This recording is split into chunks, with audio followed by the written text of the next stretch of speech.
Hey everybody, got a little PSA review for you today. This actually came back in just 3 weeks, which is rather impressive and surprising given what we've seen over the last couple of years from PSA. I had two buddies that submitted along with me. I prefer, of course, vintage baseball, but they like Pokemon and Dragon Ball and some basketball, so a little bit of a mix here. So with that, I'll start with the Pokemon, and I don't even know if I'm pronouncing that right because I don't know much about it, and the Dragon Ball. So there's your first one, the Professor's Research, PSA 9.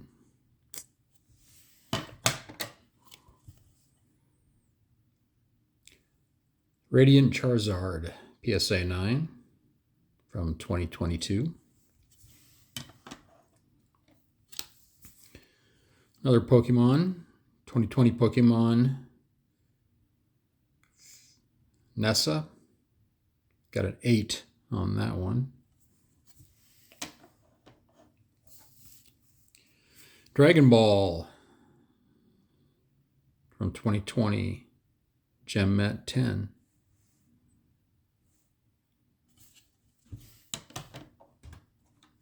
Another Dragon Ball, PSA 10.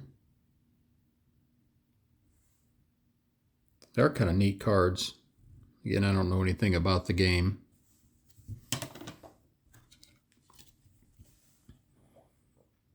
Dragon Ball again, PSA 9.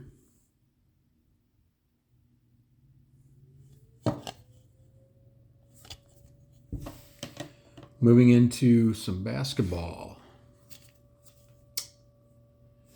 1991 Upper Deck, Magic versus Jordan, PSA 8. Shaquille O'Neal, 1992 Classic. Got an 8 on that one. It was a really nice looking card. I don't know why I didn't bring at least a 9.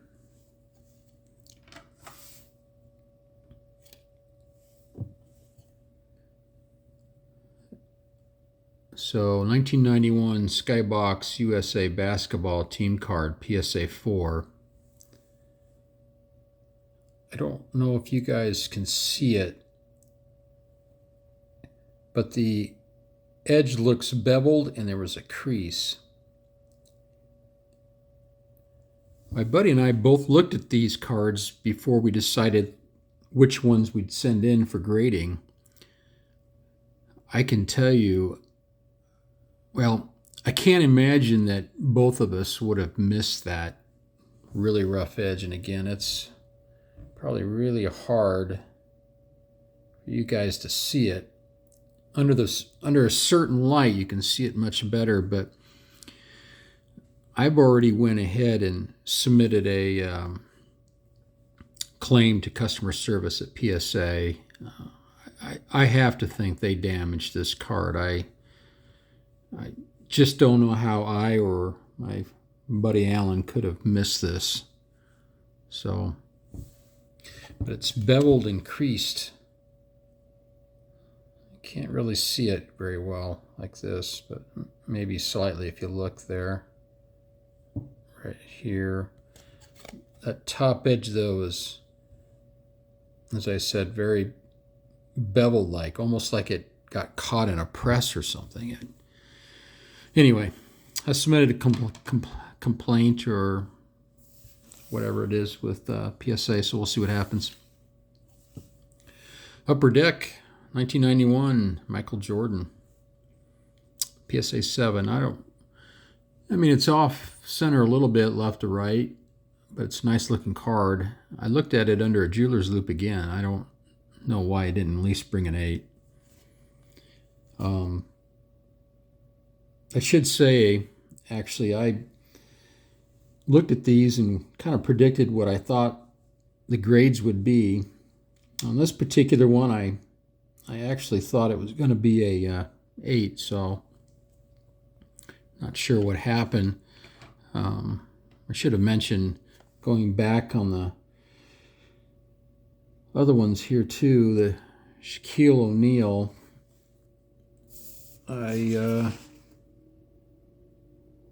predicted an 8 on that one. Looks like I hit the jackpot. And as far as the Magic of Jordan, I had set an 8 as well on that one.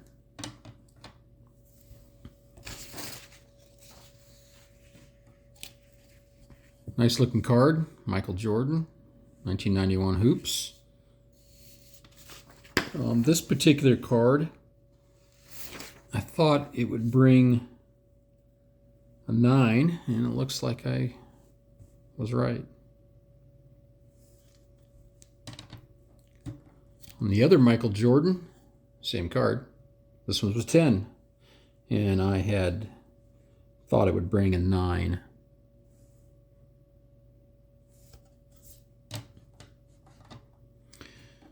Another one from 1991's Upper Deck, Michael Jordan. This one brought an 8. And I thought it would bring an 8.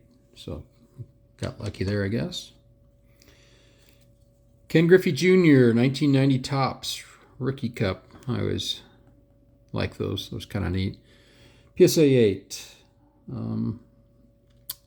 Little off center, left to right. I thought it would be a 9, but looks like it got an 8, so.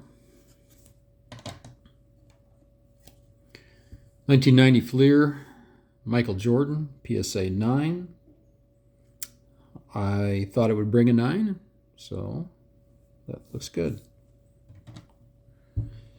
Next up is a 1988 Fleer, Michael Jordan All-Star. I thought it would bring a 7, and it looks like it did come back as a 7. The last basketball is 1986 Fleer, Magic Johnson. PSA says it's an 8. I said 8.5. I couldn't decide if it was an 8 or a 9 when I looked at it, so I think I was hedging my bets. That's it for basketball. As I said, I have some baseball. These were mine. So with that, let's see what we have here. 1993 Nolan Ryan. I remember pulling this pack back in 93. I really thought it was going to be a 10. I couldn't find anything wrong with it, to be honest. Just a nice looking card.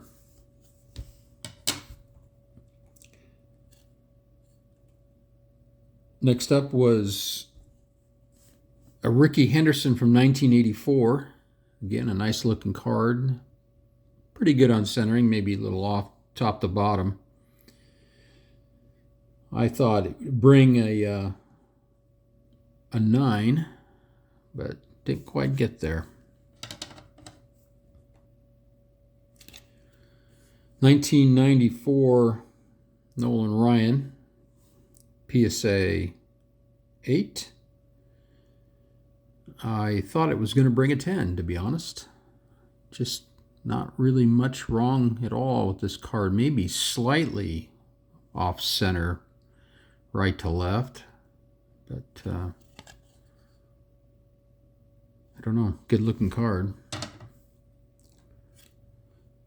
1980 Topps Nolan Ryan, PSA 6. Now this one's definitely off center, top to bottom.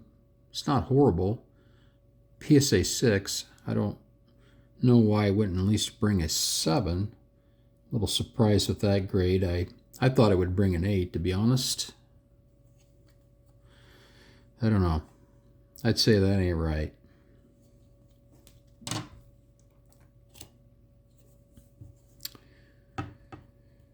Another Nolan Ryan, 1981 Topps, PSA 8.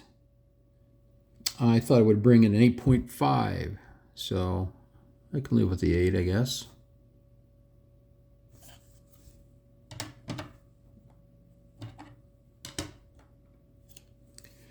'84 Topps, Nolan Ryan, PSA 9. I couldn't find anything wrong with this card. I looked at it several times with a jeweler's loop. Edging, corners, centering looks great. I thought it would be a 10. Don't know what I missed there. If I did miss anything at all. I had another Ricky Henderson 1984 Topps card, PSA 9.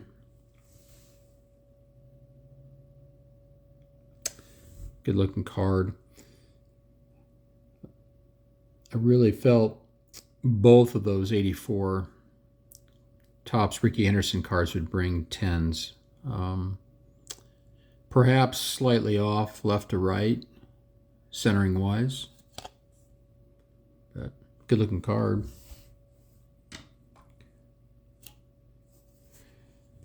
This was a card I had pulled many years ago. 1986 Topps Traded. When I say pulled, it came, as I recall, in a box. You had to purchase those separately from the packs back then. PSA 9, I thought it'd be a 10, but 9 it is, I guess. Don't really see much of anything wrong with this card. Back is, a little off center, but that's allowable for a PSA 10 per their guidelines. Last card, 1986 Nolan Ryan, PSA 7. This one was probably the most disappointing for me because I just really couldn't find anything wrong with this card. I wouldn't have normally have sent it in, but I really thought it would bring a 10. And of course, the premium for this particular card in a 10 is pretty high. If I remember right, about $1,100.